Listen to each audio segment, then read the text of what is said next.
From the busy workbench and the warped brain of Gary Anderson comes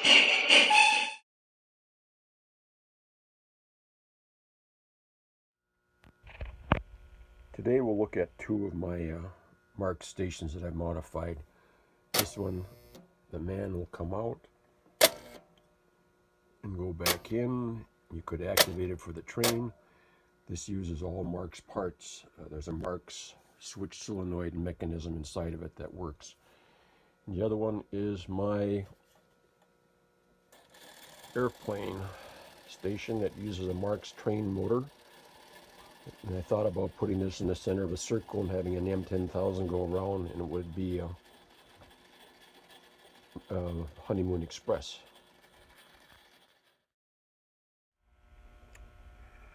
Okay, this morning we have three different modified sheds, Marked sheds. And the first one, and there's a mermaid inside. The second one, and there's no one inside, but there could be. And the third one, this one you gotta watch. Louis is standing, saluting the flag.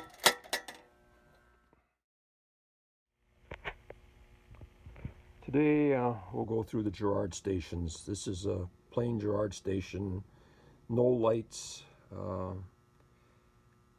This one's a little tough shape. Okay, then we go to the next one, which is a little harder to find because it has the all gray roof rather than the shingled roof.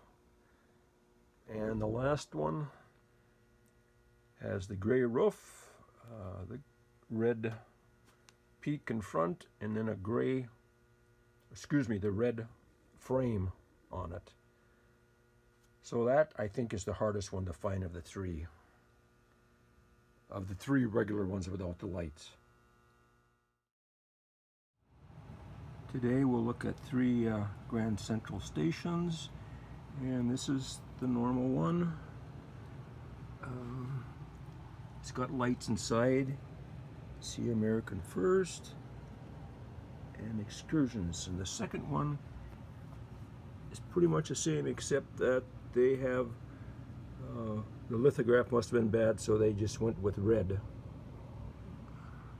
Otherwise it's the same. The base is the same, everything else is the same. And the third, I think the harder one to find, is if you look, the little place cards outside are the reverse colors. This one is red and black. See American First, it's red and black. And on the normal one, it's red and yellow. See America First. And that one's red and white.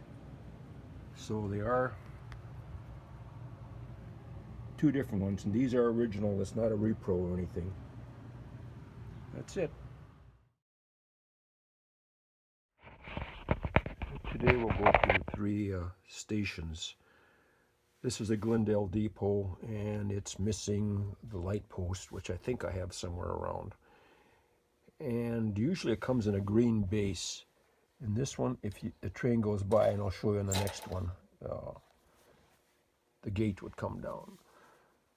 This is the red base. And this is the track trip that would go underneath the track, and then as a train went over, supposedly that would go down, which I've never seen really work well. And the doors open up on this one. And this one has a different top, which may or may not be right, because it's facing the wrong direction. This is the smaller top. This is an interesting one. No, it's not a depot as such. It's a service station, and it's got a gas pump with a gas hose, which is usually missing. And it's got what you think is a great big large truck, but it actually fits this thing. There's a air hose in back, and there's a little oil wagon. And then here's an extra one, which is in rough shape. This is an island. It's not as nice a shape as the rest of them. But this truck is interesting because I think it's got room for a battery for the battery headlights. And it does spring up. So that's just and as it would go up, it would complete a circuit and there would be a light underneath, and that would light up underneath the truck. So 3 interesting little stations.